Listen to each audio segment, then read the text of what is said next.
Whether the governor of a besieged place should go out. Parley.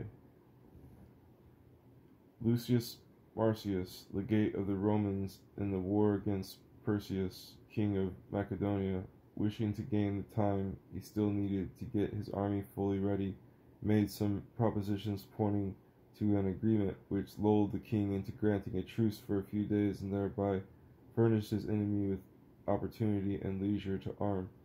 As a result, the king incurred his final ruin, yet the old men of the Senate, remembering the Moors of their fathers, condemned this practice as hostile to their old way. It clearly appears from the language of these good men that they had not yet accepted this fine saying, "Courage or ruse against an enemy, who cares?" Virgil.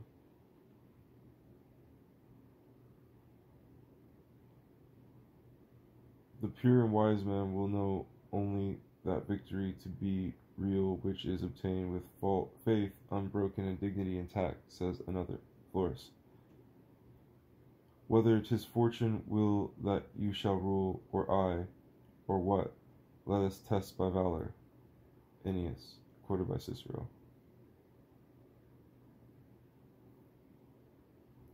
As for us who, less superstitious, hold that the man who has the profit of war has the honor of it, and who say, after Lysander, that where the lion's skin will not suffice, we must sew on a bit of the fox's, the most usual chances for surprise are derived from this practice of trickery, and there is no time, we say, when a leader must be more on the watch than that of parleys and peace treaties, and for that reason there is a rule in the mouth of all military men of our time that the governor of a besieged place must never go out himself to parley.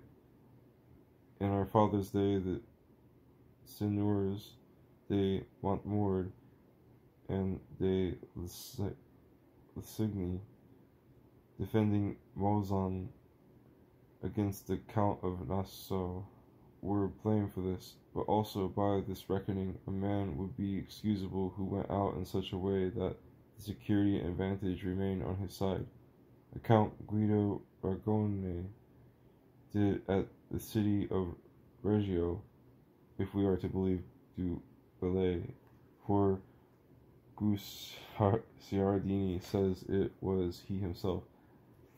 When the Signor de Lescaut approached to parley, for he stayed so close to his fort that when trouble broke out during this parley, Monsieur de Lescaut not only found himself and his accompanying troop the weaker, so that Alessandro Trivulzio was killed there, but was constrained for greater security to follow the Count and trust himself to his good faith, taking shelter from the shots inside the town. Antigonus, who was besieging Amenes in the town of Nora, urged him to come out and talk, alleging, after several other attempts, that it was right that Eumenes should come to him, seeing that he, Antigonus, was the greater and stronger. To which Eumenes made this noble answer: I will never consider any man greater than I as long as I have my sword within my power. And he would not consent until Antigonus had given him his own nephew, Palladius, as a hostage, as he asked. Yet it is true that there are some who have done very well by coming out on the attacker's word. Witness Henry de Vaux, a knight of Champagne, who was besieged in the castle of Commercy by the English, Bartholomew de Bonnes, who commanded the siege, after having the greater part of the castle sapped from outside, so that nothing remained but setting fire in order to overwhelm the besieged beneath the ruins, asked the aforesaid Henry to come out and parley for his own good.